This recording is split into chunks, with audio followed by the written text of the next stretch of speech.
the Plotcast podcast with the Potty Plotters. Hello and welcome back to the Potty Plotters Plotcast. Here we are again and it's episode 24. I'm Julia. And I'm Elaine. And if you would like to get in touch with us at any time via our social channels, a reminder of what they are. Facebook, Instagram and Twitter at Potty Plotters. TikTok at The Potty Plotters. Email us, naughtycorner at pottyplotters.uk. Or check out our website, pottyplotters.uk.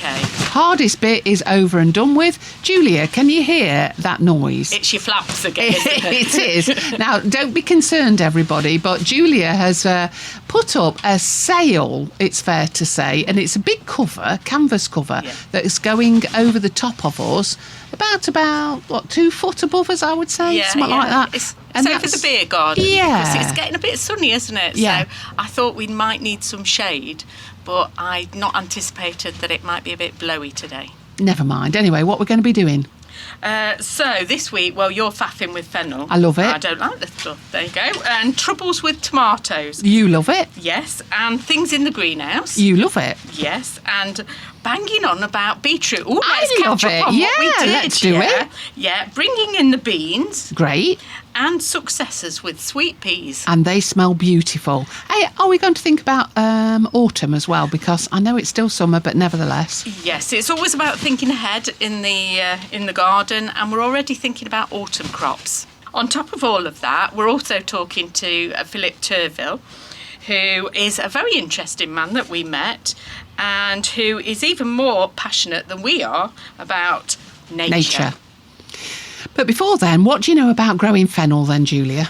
Nothing. I don't like the stuff. I don't want to know about it, but you like it. I do, yeah. I mean, the only reason I like it is sometimes we use it in flower arrangements, but I don't like the taste of it, don't like the smell of it. Don't like it. As my mum would say, you think you don't. Right then, Julia. So on the 24th of May, I planted some fennel seeds, and as you can see, they are through. What I did was I put them in multi-purpose compost, I sprinkled some seeds over the top, and then literally covered them with just a sprinkling. Now then, you can see now that they're around 3 inches high, and these are ready now to be planted out on the plot. And this is all about succession planting, because I've already planted some. They're on the plot and they are around, I would say, 6 inches high, but they'll be ready for taking. And it's the bulb that you grow them for, and it's the bulb that you eat. The type that we're going to be growing this time is called Romensco, and it's one of my favourites, as well as Florence. So anybody who grows any out there perhaps have heard of these before, but they really are dead simple to do. But as you say, if you don't like the flavour of aniseed, don't grow these. The main thing to remember with them is when you've planted them outside, remember to water them, because they are thirsty plants, and if you don't water them, they go woody. And that's all I've got to say about fennel, because when we go off air, I'm actually going to plant some and see how long they take to come through before I can put these in the garden. How far do you plant them apart, Elaine? Around 6 inches, that's all. Right, Not very far at all. But I also put them in the shade too, so that they don't dry out quickly. Okay. Is that full shade? No, partial shade, because up here we haven't got any full shade, let's face it, Julia. So all I do is partial shade, but make sure that they keep damp. Okay. Contact the Potty Plotters anytime on Facebook, Twitter and Instagram at Potty Plotters, or email naughtycorner at pottyplotters.uk.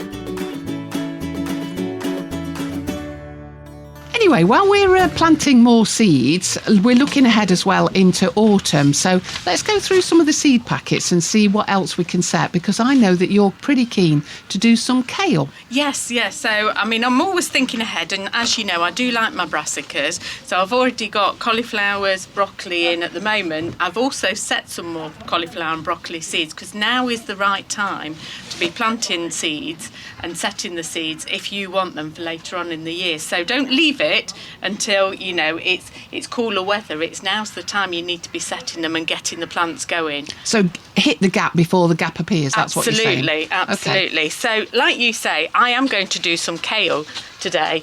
And I like kale because unlike, say, the cabbages or the cauliflowers, which you literally pick the plant and then use the plant, the kale you're actually taking off the leaves from the side and it carries on regrowing from the centre, so it keeps on going. But the kale that I've got, I mean, sometimes we do the curly kale, which, as you know, we like to turn into crisps. Yeah. But I am doing what I class as posh kale. Well, it's posh for us in Derbyshire anyway. It's the Nero di Toscana. Yeah. It's the long green kale, and it is very posh, and it's slightly more expensive, so why not do it? And again, it's as simple as we've got our recycled tray, multi-purpose compost 3/4 of the way full. I've got the seeds here. I'm going to scatter a few. Don't go too mad, because remember, the plant will keep on regenerating itself. I'll probably plant about 25, maybe 30 seeds in the tray, and I'm only doing that because I know I'll be asked by loads of people on site if I've got any plants later on, because they'll have not thought about this, Elaine. And then I'm just going to cover it with the multi-purpose compost again, twice the depth of the seed as usual, and then just give it a water. I'm going to pop it in my cold frame, which is covered at the moment with a bit of netting, just to give it a bit of shading so it doesn't dry out too much. And then once they get going, obviously we'll prick them out into individual cells and bring them on a little bit more before we put them on the plot. It'd be interesting to compare the fennel with the kale as to how long they either take to germinate. Yeah, but it's thinking ahead, and I think it's a great plant for just keeping producing. The Plotcast podcast with the Potty Plotters. Well, talking of producers, we've got our producer Gareth here, and he's got some questions he's had in from some listeners. So, first up, I don't know who any of these are from, actually, but they want to talk about tomatoes, and there's a lot of growth on my tomato plants, this listener says. What should I do about it? Now, when we're talking about a lot of growth, I'm wondering what you're talking about, whether you're talking about the leaves. Now, if you are growing a cordon variety, you should have been pinching out the side shoots, which grow in the crook between the main stem and the leaf or the truss as they're growing. Now, if you've not been doing that, I would take out some of those if you can. And also, what you'll find with your tomato plant is, as it's growing, the leaves at the bottom will start to yellow, and that's because the plant is exhausting itself. So you can start taking some of those leaves off. But that is a common problem with a lot of people. They do tend to just leave the tomato plant to go wild, and it becomes more foliage than it is tomatoes. And it's really the plant you want to concentrate on growing the fruit. So take some of the leaves off, but don't take them all off, because you need them for photosynthesis. That's a big word. It is. Elaine, this is one for you. This is about cucumbers. So might be about big cucumbers, you never know. Okay. The bottom leaves on my cucumber plant look a bit yellow. What should I do? Well, what I would do is I'd get a pair of scissors and snip them off. Sometimes they go hard and curly, and they get a disease called mosaic. But what I would actually do is just literally take them off. The cucumber plant doesn't need them, particularly now if they are growing cucumbers like what mine are. And finally, probably back to you, Julia, on this one, Yes. because I believe this is your specialist subject. This is about melons. Oh, right, okay. So my melon was growing really, really well, but doesn't appear to want to attach itself to the nets that it should grow up. What can I do about it? So if it's not attaching itself naturally, what I would do is give it a little bit of help. So as it's growing up as the plant is growing, what I would be doing is tying it in. So you're just looking for something like a piece of twine, or as we do, use like Elaine's tights, cut into thin strips, and all you do is create a figure of 8 with your twine or tights to tie the melon in. Now, if we're talking about the melon themselves developing and not attaching, what I would do, we get the bags from, say, oranges and tangerines, things like that, and we use them as a support mechanism for your melons, because as they grow, as you know... Hold on a minute, Julia. Hold on. These questions, I've been sitting here thinking, Yeah. These questions do appear that they don't have any listeners attached, and I'm just wondering where they've actually come in from, producer Gareth. Are these problems you've got in your greenhouse? They might be, but then there might also be problems that other people are having as well. So it's okay to say, Gareth, that you've got problems. We accept that and we're here to resolve them, but not all of them. Only where the vegetables and fruit are concerned. Contact the Potty Plotters anytime on Facebook, Twitter and Instagram at Potty Plotters, or email naughtycorner@pottyplotters.uk. So let's talk about the beetroot from episode 20 we planted a couple of weeks ago. Yeah, okay then. So how's it all doing? It's on your plot. It is on my plot, and I just want to say in my own defence, before we even start, Yeah. I have been watering it religiously, and I've been watering both yours and mine at the same rate. So I planted mine in lines and you clumped it. I did. And how are they doing? Well, yours are developing nice. They're about the size of, I'd say, a ping pong now. That's the only way I Okay, can describe them. And mine are also developing nicely as a group. And I've also got kind of a dominant ping pong size one, and then slightly smaller ones around them. Oh, So, yeah. So I've got more for my money. I Oh, would say. yeah, well, we didn't doubt that, did we? Now, if we'd done the same experiment on my plot, Julia, I wonder what the results would have been then. I think the same. Maybe we should have another go. Setting down the challenges now. You better water them in the same way. On a different note, but very similar, when we did episode 8, which seems to be forever ago, we planted loads and loads of broad beans, and I just wanted to have a chat about broad beans. Did you plant any, Julia? I did. I've had a disaster. I'm Oh. going to make this confession on our podcast. I have had a big disaster. Normally, I do the broad beans in the polytunnel. Yeah. I have no problems. Outside, they've been outside. We've had winds, so they got quite a batter in. Yeah. I put netting up to kind of protect them against that. Took the netting off. Oh, my goodness. They've been absolutely smothered in black flies. Have they really? Yeah.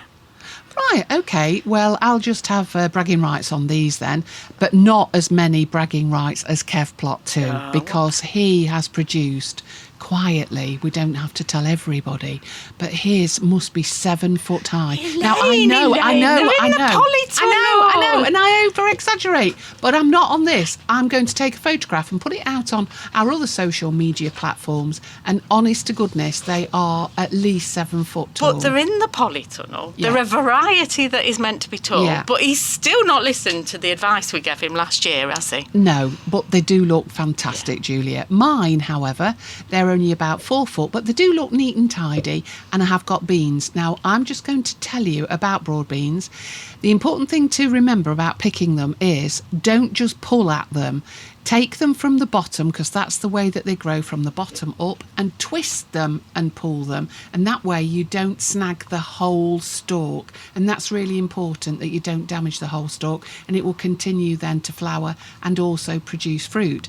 The other thing is that don't be in a hurry, don't say don't very often, but don't be in a hurry to take the whole plant out, because what you do is you get nitrogen that will form on the roots themselves, and that will fix the nitrates into the ground itself, which is really important for what you're going to be planting next.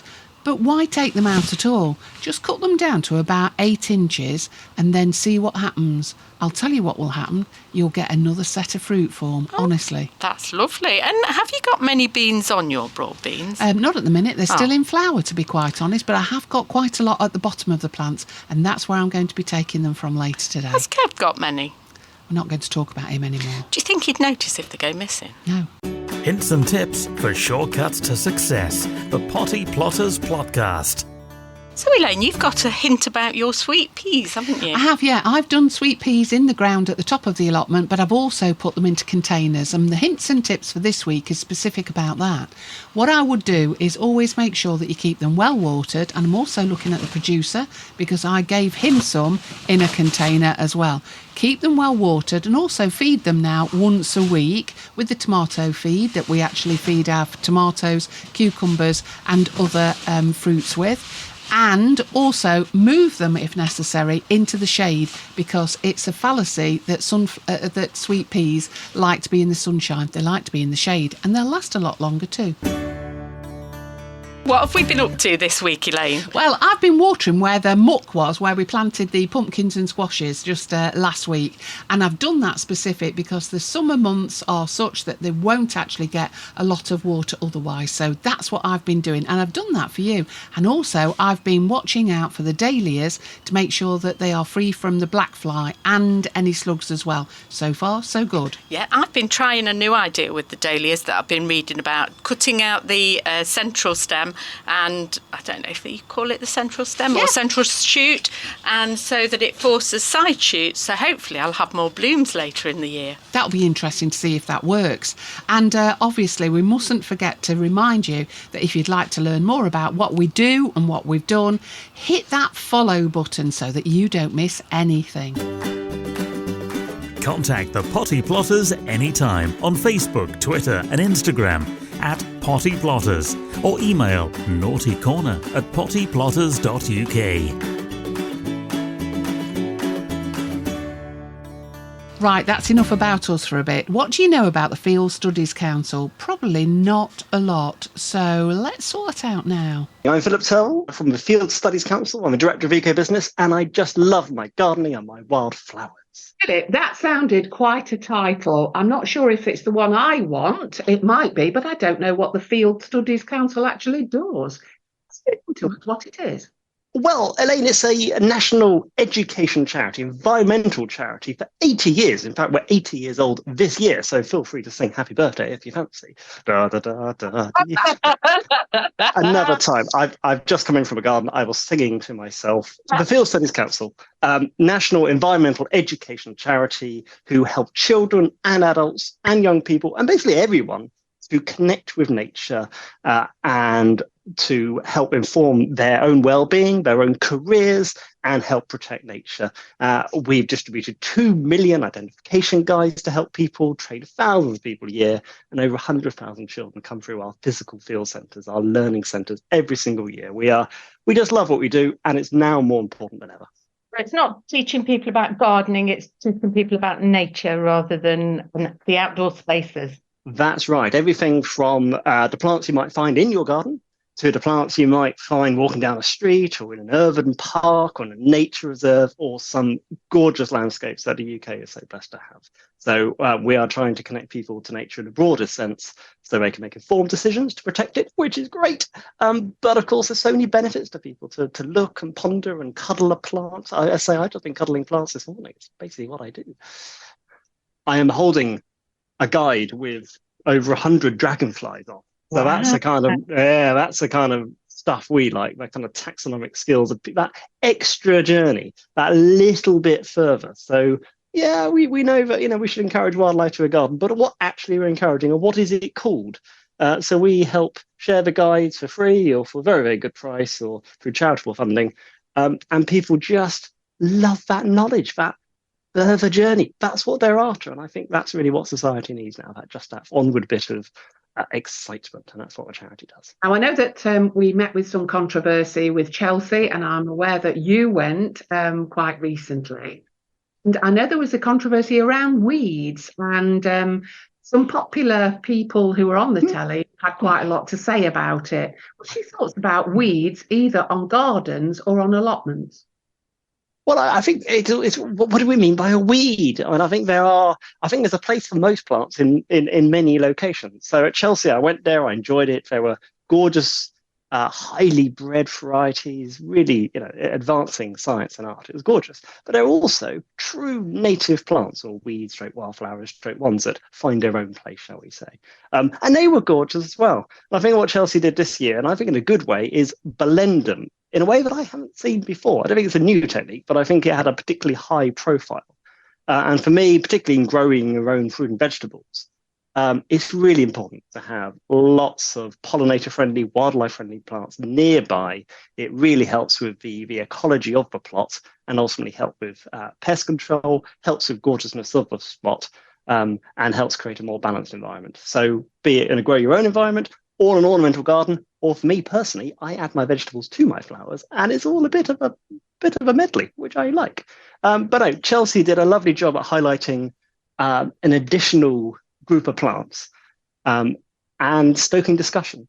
But ultimately, I think it's good discussion because people are looking at what's around them and connecting. And I think that is a very valuable thing.